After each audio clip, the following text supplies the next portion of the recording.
the last thread of dignity. The rain fell like needles against Elena Martinez's skin as she stood beneath the broken bus shelter on Fifth Avenue. Her fingers trembled, not from cold but from the devastating realization that she had finally hit rock bottom. The designer handbag that once cost 3 months of rent now lay in a dumpster 2 blocks away, stolen and discarded by thieves who found nothing valuable inside except expired credit cards and lint.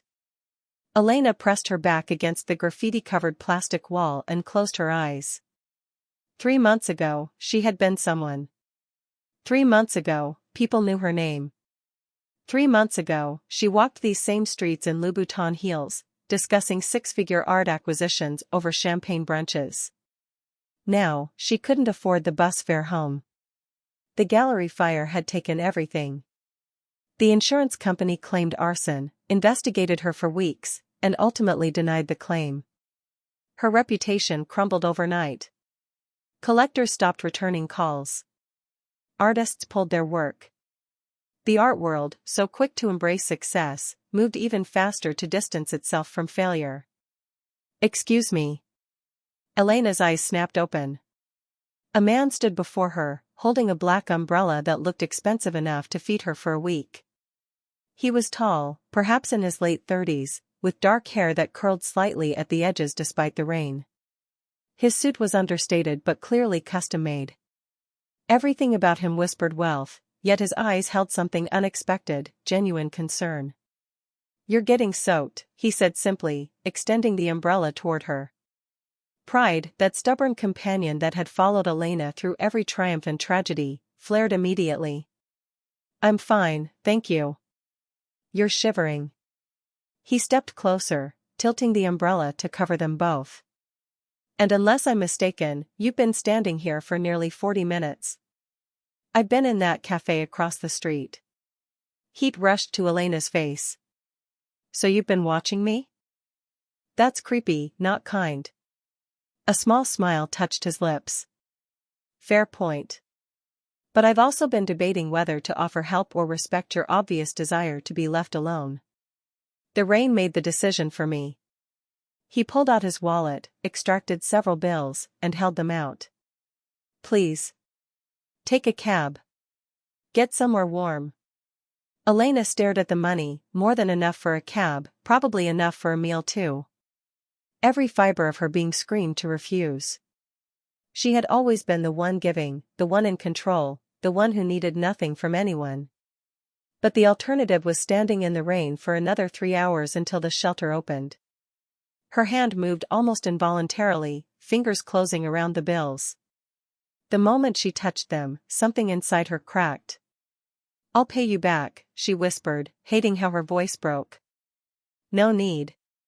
He was already stepping back, closing his umbrella. "Just promise me you'll actually use it for a cab." "Wait." Elena looked up, really looked at him for the first time. There was something familiar about his face, something that tugged at her memory. "Who are you?" He paused, and for a moment, she saw something flicker in his expression, recognition, perhaps, or was it disappointment? Then he reached into his jacket and handed her a business card before turning away. "Someone who understands what it's like to fall," he said over his shoulder. "And someone who remembers kindness is rarer than people think." Then he was gone, disappeared into the river of umbrellas and raincoats that flowed down Fifth Avenue.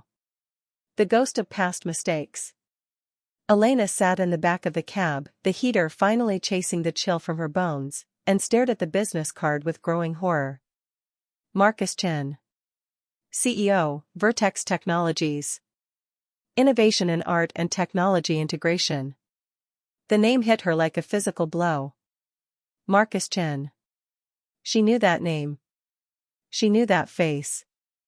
Her mind dragged her back 3 years, to the Rivera Gallery's annual gala, back when she had been the gallery's rising star curator. Marcus Chen had been there, a tech entrepreneur trying to break into the art world with some revolutionary digital exhibition concept. Elena had been assigned to review his presentation for potential gallery representation. She remembered standing in the crowd of art world elites, champagne glass in hand, as Marcus presented his vision, using technology to make art accessible to underserved communities, creating digital galleries in neighborhoods that had never seen a museum, bringing masterpieces to schools that could barely afford textbooks. And Elena, drunk on her own importance and the validation of the establishment around her, had laughed. Not just laughed, she had publicly eviscerated his ideas. Art isn't about access, she had said, her voice carrying across the room. It's about curation, about maintaining standards. You can't democratize genius. What you're proposing isn't innovation, it's the artistic equivalent of fast food. Cheap, mass-produced, and ultimately worthless. The crowd had applauded. Gallery owners had nodded in agreement. And Marcus Chen had stood there, his presentation notes still in hand, his dreams dissected and dismissed by a woman who thought her taste was law. He had looked at her then with an expression she couldn't quite read, hurt, certainly, but also something else. Pity? Understanding? She had been too intoxicated by her own cleverness to care. Now, sitting in this cab with borrowed money in her pocket, Elena finally understood that look. He had seen her, really seen her, even then. He had seen past the designer dress and sharp tongue to the insecurity beneath. And tonight, when their positions had reversed, when he could have walked past her with justified indifference, he had stopped. He had offered kindness to someone who had shown him none. The realization was crushing. The empty office. Elena stood outside the Vertex Technologies building the next morning, her pride warring with necessity. She had spent half the night researching Marcus Chen, filling in the gaps of the past 3 years. After her public humiliation of his ideas, Marcus had been rejected by every major gallery in New York. But instead of giving up, he had pivoted. He took his technology directly to communities, partnering with schools, community centers, and struggling local artists. His digital gallery platform had quietly revolutionized how people in underserved neighborhoods experienced art. And somehow, impossibly, he had built a multi-million-dollar company in the process. More than that, Elena discovered something that made her throat tighten. 6 months ago, Marcus had established a grant program specifically for gallery owners and curators who had lost their spaces to disaster. He was funding rebuilds, no strings attached, no publicity required. Elena's gallery had qualified. The application had been sitting in her email for weeks, but pride had prevented her from even opening it. Pride had convinced her she didn't need charity, especially not from the tech world she had once scorned. Now she clutched that same application in her hand, along with the cash she was determined to return, as she pushed through the revolving doors into the lobby.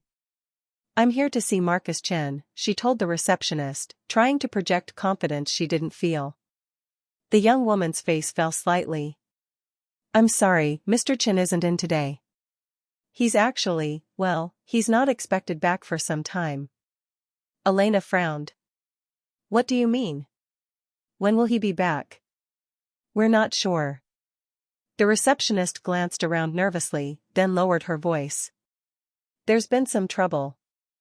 A hostile takeover attempt. Mr. Chen's been trying to save the company, but..."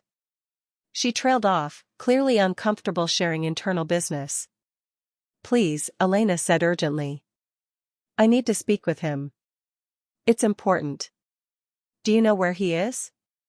The receptionist studied her for a long moment, then seemed to come to a decision. She scribbled an address on a sticky note. "I shouldn't tell you this, but Mr. Chen has been staying here. He lost his apartment last week when the banks froze his assets. Don't tell anyone I gave you this." Elena stared at the address, a building in a neighborhood she recognized. Not dangerous, but certainly not where billionaires lived. "He's staying in a rental apartment?" "More like hiding," the receptionist whispered. "He's too proud to ask for help, and too ashamed to face the people whose jobs are on the line. Please, if you're his friend, convince him to come back. The company is falling apart without him." The man behind the mask. The apartment building was tired but clean, the kind of place where young families saved for something better and elderly residents remembered when the neighborhood had been fashionable. Elena climbed 3 flights of stairs, each step feeling heavier than the last. What was she doing here? Returning money to a man who had given it freely? Offering help to someone who had helped her? Or was this about something deeper, about apologizing for the person she had been, for the casual cruelty she had wielded like a weapon? She knocked on apartment 3C. Silence. She knocked again. Marcus? It's Elena Martinez. From last night. And from 3 years ago. She heard movement inside, then his voice, muffled through the door. Elena Martinez, the art curator who doesn't believe in democratizing genius? The words stung, but she deserved them. Elena Martinez, the art curator who was wrong about a lot of things. Can I come in? A long pause. Then the door opened. Marcus Chen looked different in the harsh daylight. Still handsome, still carrying himself with a certain dignity, but there were shadows under his eyes that spoke of sleepless nights and stress that went bone deep. He wore sweatpants and a Columbia University t-shirt that had seen better days.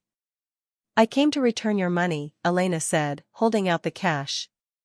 He didn't take it. I told you, no need. There's every need. Elena stepped forward.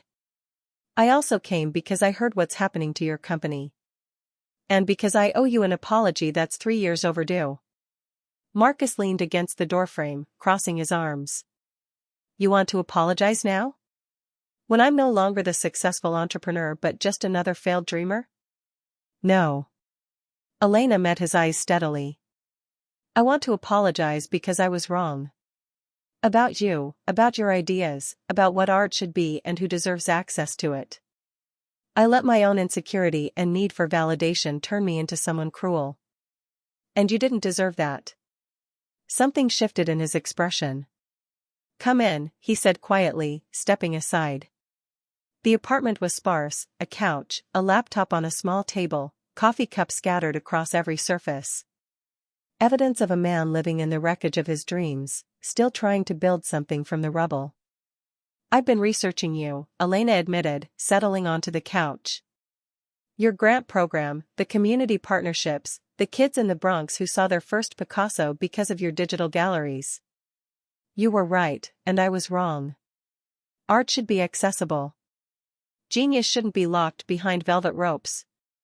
Marcus sat down heavily in the chair across from her. I appreciate that, but it doesn't matter now. Victor Chen, my cousin, ironically, has systematically dismantled everything I built. He's convinced investors I'm financially reckless, frozen my assets, and in 3 days, he'll have control of the company.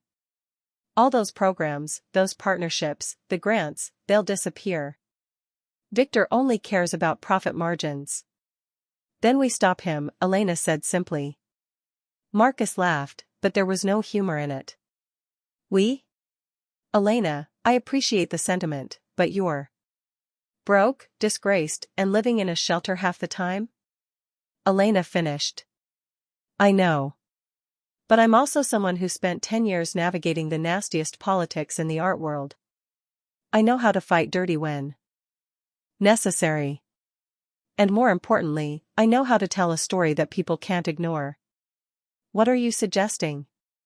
Elena leaned forward, her mind already racing with possibilities. You said Victor cares about profit margins? Then we hit him where it hurts, public perception. We create an event, an exhibition so powerful, so undeniable, that investors and the public will demand to know why Victor wants to destroy it. With what resources? Marcus gestured around the bare apartment. I have nothing left. You have something more valuable than money, Elena said. You have relationships with artists, community leaders, and people whose lives you've changed. And I still have my name, damaged as it is. Together, we can create something that forces the art world and the business world to pay attention. Marcus studied her for a long moment. Why would you do this? You don't owe me anything. One umbrella and some cab fare doesn't obligate you to fight my battles. Elena thought about that question. The easy answer was guilt, obligation, the desire to balance some cosmic scale. But sitting there, looking at this man who had lost everything while trying to give others a chance, she realized the truth was simpler and more complicated. Because 3 years ago, you saw something I couldn't see, that art belongs to everyone, that beauty and meaning shouldn't be rationed based on wealth or status. You were trying to build something important, and I tried to tear it down because it threatened my sense of importance. She paused. Let me help you rebuild it. Not for redemption, though I could use some. But because for the first time in months, I actually believe in something again. The silence stretched between them, heavy with possibility. Finally, Marcus extended his hand. Okay, Elena Martinez. Let's see if two failures can create something successful. Elena shook his hand, feeling the calluses on his palm, evidence of someone who had never stopped working, even when everything collapsed around him. We're not failures, she said firmly. We're just getting started. As the afternoon light filtered through the dusty windows, two broken people began sketching plans on notebook paper, building a strategy from hope and desperation. Neither knew if their plan would work. But for the first time in months, both felt something they had almost forgotten: purpose. The stranger's promise, offered in rain-soaked kindness, was becoming something neither had expected, a partnership forged in mutual respect, seasoned with second chances, and pointing toward a future neither could build alone. Part 2: Unexpected Turns. The Art of War. Elena spent the first week transforming Marcus's sparse apartment into a war room. Gallery contacts she hadn't spoken to in months received calls. Artists she had once curated, before pride and circumstance drove them away, found messages waiting. Some hung up immediately, their memories of her dismissive critiques still fresh. Others listened, curious about her fall from grace or intrigued by whispers of her unlikely alliance with Marcus Chin. Marcus, meanwhile, reached out to the community organizations he had partnered with, the schools where digital galleries had brought art education to life, the neighborhood centers where children had discovered Monet and Kahlo for the first time. His network, built on genuine relationships rather than transactional exchanges, responded with enthusiasm. But enthusiasm didn't pay for gallery space or materials. And time was running out. 3 days until Victor's takeover vote, Marcus said on Thursday morning, staring at the calendar on his laptop. Dark circles shadowed his eyes. He had been working 18-hour days, fueled by coffee and determination. We need a venue, we need art, and we need a message powerful enough to change investors' minds about my company's value. Elena paced the small apartment, her mind spinning through possibilities. Traditional galleries were out. No one would risk their reputation on a curator whose last show had literally gone up in flames. Renting commercial space required money they didn't have. What about the warehouse district in Brooklyn, she suggested. There are abandoned spaces near the waterfront. It wouldn't be legal, exactly, but an underground exhibition, Marcus said slowly, his eyes brightening. Guerrilla art. That actually fits the narrative perfectly, art that refuses to die, that finds a way to exist despite every obstacle. Exactly. Elena stopped pacing. And it solves another problem. Victor can freeze your bank accounts, but he can't stop artists from creating. We make this about more than your company, we make it about what happens when profit becomes more important than purpose. Marcus stood, energy returning to his movements. I know a guy who manages properties in Red Hook. Some of them have been sitting empty for years while the owners argue over development rights. If I promise him publicity, he might look the other way for a weekend. Elena grabbed her jacket. Let's go talk to him. Now. Gathering the broken. The warehouse was perfect in its imperfection, massive columns supporting a ceiling that soared 30 feet high, windows so dirt-covered they filtered light into an amber glow, and enough space to showcase 100 artists' work. Water stains created abstract patterns on the concrete floor. Rust bloomed like flowers across metal beams. It's beautiful, Elena whispered, seeing not what was, but what could be. Marcus walked through the space, his footsteps echoing. It's also freezing, structurally questionable, and probably violating a dozen safety codes. So we work fast and don't invite fire marshals. Elena pulled out her phone, already texting contacts. We have 48 hours. That means tonight we recruit artists, tomorrow we build, and Saturday night we unveil. That's insane, Marcus said. Completely. Elena grinned, the first genuine smile she'd worn in months. You in? He laughed, and something in that sound reminded Elena why she had fallen in love with art in the first place, the joy of creating something from nothing, the thrill of impossible possibilities. I'm in. The recruitment happened in coffee shops, on street corners, in the small studios where real artists worked regardless of gallery representation. Elena and Marcus moved through Brooklyn like evangelists, preaching a gospel of defiant creativity. We're creating an exhibition that tells the truth, Elena explained to a painter named Rosa, whose work she had rejected from her gallery 2 years ago. The truth about who gets to make art, who gets to see it, and who gets to decide its value. Rosa studied her skeptically. You once told me my work was technically competent but emotionally derivative. Elena didn't flinch from the memory. I was wrong. I was using criticism as a weapon to make myself feel important. Your work captured something I was too blind to see, the beauty in ordinary struggle, the dignity in everyday survival. Why should I believe you've changed?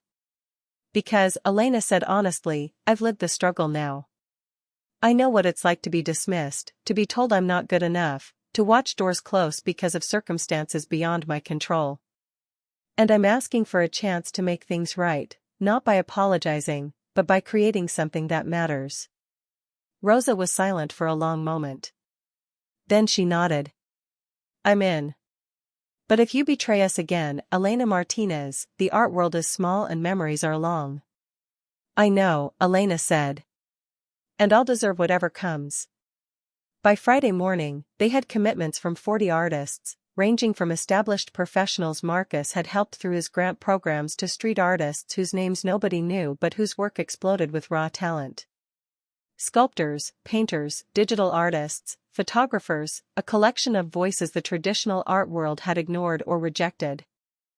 Marcus coordinated the technical side, borrowing projectors and screens from community centers, calling in favors from former employees who still believed in his vision. His digital gallery platform, the same technology Elena had once mocked, would showcase artwork from artists who couldn't physically attend, creating a hybrid exhibition that spanned continents. The rivals move. They were hanging lights on Friday afternoon when Marcus's phone rang. He glanced at the screen and his face went pale. It's Victor, he said. Elena moved closer. Don't answer. There's nothing he can say that helps us. But Marcus was already accepting the call, putting it on speaker. Victor. To what do I owe the pleasure? Marcus. His cousin's voice dripped with false concern. I heard through the grapevine you're planning some sort of art event this weekend. I wanted to reach out, see if we could talk before you embarrass yourself further. I'm not interested in talking, Victor. I'm interested in showing investors what Vertex Technologies actually stands for, the mission you're trying to erase. Mission? Victor laughed. Marcus, your mission is why the company is bleeding money. You've poured millions into programs that generate zero profit. I'm not the villain here, I'm the realist trying to save the business you've run into the ground. Elena watched Marcus's jaw tighten. She grabbed a notepad and wrote, keep him talking. Arrogant people always reveal too much. Marcus read her note and nodded. Interesting perspective, Victor. Tell me, when you say save the business, do you mean the community partnerships that have generated positive press coverage in 50 cities? Or the grant program that was featured in Time magazine? Or maybe the educational platform that the Department of Education cited as a model for arts integration? A pause. Then Victor's voice turned cold. Those things are nice, Marcus, but nice doesn't pay dividends. I have investors who want returns, not feel good stories. Then those investors don't understand the business they're in, Marcus said. But I suppose they'll figure that out after the takeover, when the public discovers what Vertex becomes under your leadership. Are you threatening me? I'm informing you. This weekend, people will see what you're trying to destroy. And then they'll decide whether profit without purpose is really worth their investment. Victor was silent for a moment. When he spoke again, his tone had shifted, calculating, dangerous. Marcus, I'm going to give you one warning, cousin to cousin. Cancel this little art show. Walk away. Take the generous severance I'm offering and start over somewhere else. Because if you go through with this, if you try to embarrass me publicly, I will destroy not just your reputation, but the reputation of everyone associated with you. Marcus looked at Elena. She shook her head firmly. No deal, Victor. See you at the exhibition, if you have the courage to show up. He ended the call. That wasn't ominous at all, Elena said drily. But her stomach churned with anxiety. Victor Chen hadn't become successful by accepting defeat gracefully. He's going to try something, Marcus said. We need to be ready. The chemistry of creation. Friday night bled into Saturday morning as they worked. Artists arrived with their pieces, each work positioned to create a narrative flow through the warehouse. Rose's paintings of working-class families anchored one wall. A sculptor named James created an installation from discarded technology, circuit boards and broken screens transformed into commentary on planned obsolescence. Marcus's digital screens displayed artwork from partners in Japan, Brazil, South Africa, and India, a global conversation about art's role in society. And in the center of the warehouse, Elena curated a special exhibit, side-by-side displays showing traditional gallery presentations versus Marcus's accessible digital formats. The contrast was stark and powerful. Art locked behind velvet ropes and admission fees versus art brought directly into schools, shelters, and community centers. This, she explained to the gathered artists as dawn broke on Saturday, is the story we're telling. Not that galleries are bad, but that they're not enough. Art needs multiple pathways to reach people. Some will always want the museum experience, but others need art to come to them, and both approaches have value. Marcus stood beside her, and as she spoke, she felt his shoulder brush against hers. The contact sent an unexpected warmth through her exhaustion. When had that started, this awareness of him, this magnetic pull she felt whenever he was near? She glanced up and found him watching her, something unreadable in his expression. What? She asked. I'm just thinking, he said quietly, about how wrong my first impression of you was. Your first impression was accurate. I was arrogant and cruel. No. He turned to face her fully, and suddenly the busy warehouse seemed to fade away. I thought you were someone who loved art more than people. But I was wrong. You loved what art represented, status, validation, belonging to an exclusive club. Now you're fighting for something different. You're fighting for art to mean something beyond your own ego. Elena's throat tightened. You're giving me too much credit. I'm just trying to fix what I broke. Maybe, Marcus said. Or maybe you're becoming the person you always could have been, if circumstances hadn't trapped you in someone else's idea of success. The moment stretched between them, charged with something Elena didn't quite dare name. Then James called out about a lighting issue, and the spell broke. But as they returned to work, Elena's hand brushed Marcus's, and instead of pulling away, he laced his fingers through hers for just a second, a gesture so brief she might have imagined it, except for the way her heart hammered against her ribs. This is complicated, she thought. We're in the middle of a crisis. This isn't the time for. But her heart, stubborn and inconvenient, didn't care about timing. The calm before Saturday evening arrived with shocking speed. The warehouse had been transformed into something magical, raw and polished simultaneously, showcasing both struggle and triumph. Invitations had gone out through social media, through community networks, through every contact Marcus and Elena could access. They had no idea if anyone would come. Elena stood at the entrance, dressed in the one presentable outfit she still owned, a black dress she'd worn to 100 gallery openings, now slightly worn at the seams. Marcus wore a suit he'd borrowed from a friend, slightly too large in the shoulders. "We did everything we could," Elena said, as much to herself as to him. Marcus checked his watch. "Doors open in 15 minutes. Either this works, or we go down fighting." "Poetic," Elena said. Then, before she could overthink it, she turned to face him. "Marcus, I need to say something before people arrive, before whatever happens tonight happens." He looked at her, waiting. "These past 2 weeks, working with you, fighting for something that matters, it's reminded me why I fell in love with art in the first place. Not art as commodity or status symbol, but art as conversation, as connection, as the thing that makes us human." She paused, gathering courage. "And it's also made me realize that person I was 3 years ago, the one who mocked your dreams." She was afraid. Afraid of change, afraid of losing relevance, afraid of anything that threatened her carefully constructed identity. "Elena. Let me finish." She pressed on. "You showed me kindness when you had every reason to walk past me in that rain. You've trusted me with this exhibition when my track record gave you every reason not to. And somewhere in all of this, I've..." She faltered. How did you tell someone that crisis and creation had tangled into something that felt like the beginning of love? Marcus stepped closer, and suddenly she could smell his cologne, see the flecks of gold in his brown eyes. "You've what?" he asked softly. "I've started to care," she whispered. "About the work, yes, but also about you. About who you are and what you're trying to build. And I know the timing is terrible and this might be wildly inappropriate, but..." He kissed her. Not dramatically, not with the passion of movie scenes, but gently, a question and an answer simultaneously.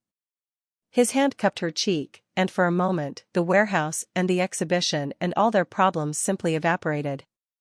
When they pulled apart, Elena felt breathless. "I've been wanting to do that since Tuesday," Marcus admitted, "when you chewed out that artist's supply company for trying to price gouge us. You were magnificent." Elena laughed, surprised by the sound. "That's what did it for you? My rage at overpriced canvas?" "Your passion," he corrected. "Your refusal to accept that things have to be the way they've always been. Your..." The warehouse door rattled. They sprang apart like guilty teenagers. "Show time," Elena said, smoothing her dress. Marcus squeezed her hand once, quickly. "Whatever happens, I'm glad you were in that bus shelter." "Me too," she said. And meant it. They opened the doors. The flood. The first arrivals were expected: artists and their families, community center directors, students from schools Marcus had partnered with. But then others came. Art bloggers. Local journalists. People who had seen the social media blitz and wanted to witness something genuine in a world of manufactured experiences. And then, impossibly, gallery owners arrived. Curators from institutions that had rejected Marcus's proposals years ago. Critics who had dismissed community art as amateur hour. Elena watched them enter with growing amazement. The exhibition was working, not as a publicity stunt, but as genuine artistic dialogue. She moved through the crowd, watching people's reactions. An elderly woman from the Bronx stood before Rose's painting of laundromats and subway platforms, tears streaming down her face. "This is my life," she whispered. "Someone finally painted my life like it matters." A tech investor examined Marcus's digital gallery platform, his expression shifting from skepticism to interest. "This could scale," he muttered.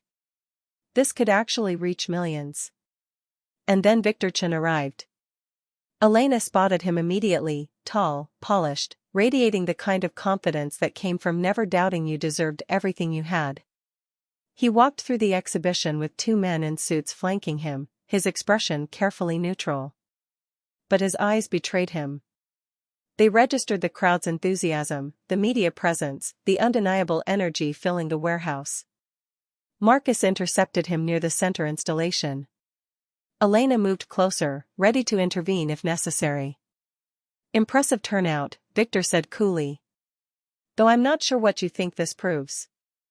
A successful party doesn't translate to successful business. This isn't a party, Marcus replied.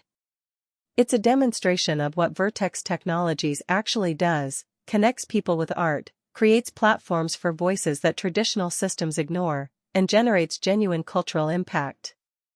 Cultural impact doesn't pay salaries.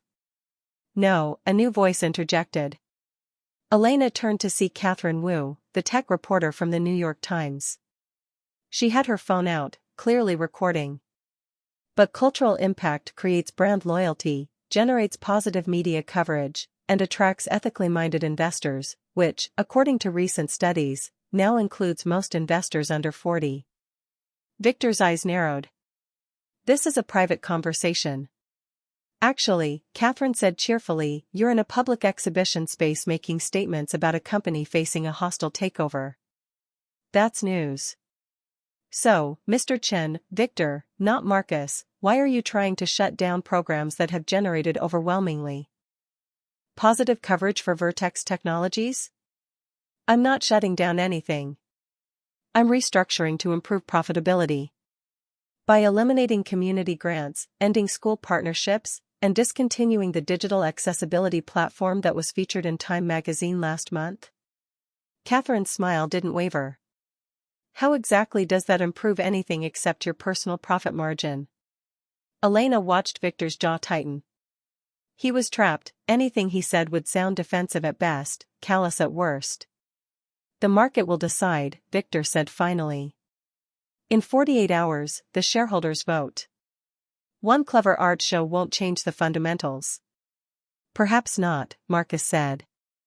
But it might remind them what those fundamentals are, that business without purpose is just extraction. And that kind of business model has a limited shelf life. Victor stared at his cousin for a long moment. Then he turned and walked out, his suited companions trailing behind. Catherine Wu turned to Marcus, still recording. That was quite the confrontation. Mr. Chen, Marcus Chen, can you tell our viewers what inspired this exhibition? Marcus glanced at Elena. Then he smiled. A stranger in the rain, he said, who reminded me that kindness costs nothing, but its value is incalculable. The shift. The exhibition ran until midnight. By the time the last visitors departed, Elena's feet ached and her voice was hoarse from conversations, but her spirit felt lighter than it had in years. She found Marcus sitting on the warehouse floor, his back against a column, watching the empty space with a small smile. We did it, she said, settling beside him. We did something, he agreed. Whether it's enough? He shrugged. It's enough, Elena said firmly. Look. She showed him her phone, which had been buzzing constantly for the past hour. Social media was exploding with photos, videos, and commentary about the exhibition. #ArtForEveryone was trending. Articles were already being written. And in her inbox, messages from gallery owners, collectors, and institutions she had thought would never speak to her again. People are paying attention, she said. Real attention, not just to the controversy, but to the actual work. To what art can be when it's not locked behind barriers. Marcus took her phone, scrolling through the messages. Elena, these galleries, some of them are offering you positions. I know. She had read those messages with a mixture of vindication and irony. 6 weeks ago, she would have killed for these opportunities. Now, staring at them, she felt nothing. Or not nothing, just a clear certainty that those paths weren't hers anymore. You should take them, Marcus said. You've earned this comeback. Elena turned to look at him directly. What if I don't want to go back? What if I want to go forward instead? Forward to what? She took a breath, the idea crystallizing even as she spoke it. What if we opened a new kind of gallery? Not underground and illegal, but legitimately hybrid, physical space for traditional exhibitions, digital platforms for accessibility, grant programs for emerging artists. Everything you've been trying to do, but with the institutional credibility that might actually make it sustainable. Marcus stared at her. You're serious? Completely. These galleries offering me jobs, they're offering because controversy makes me interesting again, not because they've actually changed. But we could build something different. Something that honors both the tradition of curation and the democracy of access. That would require funding, space, partnerships. All of which we now have leverage to pursue, Elena interrupted. Tonight proved there's an appetite for this. The investors who messaged me, the foundations that reached out, they're not interested in the old model anymore. They want something that feels authentic. Marcus was quiet for a moment. Then he said, "You realize this would be incredibly risky? We'd be partners, which means we succeed or fail together," Elena finished. I know. And after everything that's happened these past 2 weeks, I can't imagine trusting anyone else with this. He reached out and took her hand, no longer hesitant, no longer questioning. Partners in business, he said. And maybe, Elena said softly, in other ways too. If you're interested. Interested, Marcus said, pulling her closer, doesn't begin to cover it. This kiss was different from the first, deeper, more certain, carrying the weight of possibility. When they finally pulled apart, the warehouse felt less like a temporary triumph and more like the foundation of something lasting. We should get out of here, Elena said reluctantly. Clean up tomorrow. Face whatever Victor throws at us next. Agreed. But neither of them moved, content for the moment to simply sit in the quiet space they had created together. Elena's phone buzzed again. She glanced at it and felt her stomach drop. Marcus. Something in her tone made him tense. What is it? She turned the phone so he could see the news alert. Breaking, Victor Chen files emergency injunction to block Vertex Technologies shareholder vote, citing fraudulent art exhibition as a legal campaign strategy. He's claiming tonight was corporate fraud, Elena whispered. Marcus's expression hardened. Of course he is. We embarrassed him, so now he's retaliating. Can he do this? Can he actually stop the vote? Legally? Probably not long term. But he can delay it, drag it through courts, generate negative press that makes investors nervous. Marcus stood, pulling Elena up with him. We need a lawyer. And we need documentation of everything, every dollar spent, every artist's permission, every. Elena's phone buzzed again. This time it was a call from Catherine Wu. Answer it, Marcus said. Elena did, putting it on speaker. Catherine. Elena, I'm getting statements from Victor Chen's legal team claiming tonight's exhibition violated campaign finance laws because it was designed to influence shareholder decisions. They're alleging you and Marcus coordinated this as a fraudulent publicity stunt. Do you have a response? Elena looked at Marcus. He nodded. Our response, Elena said clearly, is that tonight was an art exhibition celebrating accessibility and community impact. If that celebration incidentally reminded Vertex shareholders what the company stands for, that's not fraud, that's effective demonstration of value. And we welcome any legal review, because we have nothing to hide. Strong words, Catherine said. Victor's team is also alleging that several artists at tonight's exhibition have filed complaints claiming they were coerced into participation. Elena's blood ran cold. That's a lie. Every artist chose to be here. We have signed agreements. I'm sure you do. But mud sticks, Elena. Victor knows that. He's gambling that even if the allegations don't hold up legally, they'll do enough damage to your reputations that investors will back away from supporting Marcus. Marcus took the phone. Catherine, are you calling as a journalist or as someone who wants to help? A pause. Off the record? I'm calling because I watched Victor Chen operate tonight, and I've seen his type before, people who care more about winning than being right. On the record, I'm writing a piece about the exhibition and the subsequent legal maneuvering. How that piece reads will depend on what evidence surfaces in the next 48 hours. What kind of evidence? Elena asked. The kind that shows whether Victor Chen is a concerned businessman or a vindictive relative willing to lie to maintain control. Catherine's voice sharpened. Elena, I saw your expression when Victor arrived tonight. You weren't afraid of him. You were angry. Why? Elena glanced at Marcus. He squeezed her hand, permission and encouragement. Because, Elena said carefully, I've spent years watching people like Victor use systems and institutions to protect their power while crushing anyone who challenges them. I did it myself for a long time, used criticism as a weapon, used gatekeeping as armor. And tonight, watching him try to destroy something beautiful because it threatened his control. I recognized myself. The person I used to be.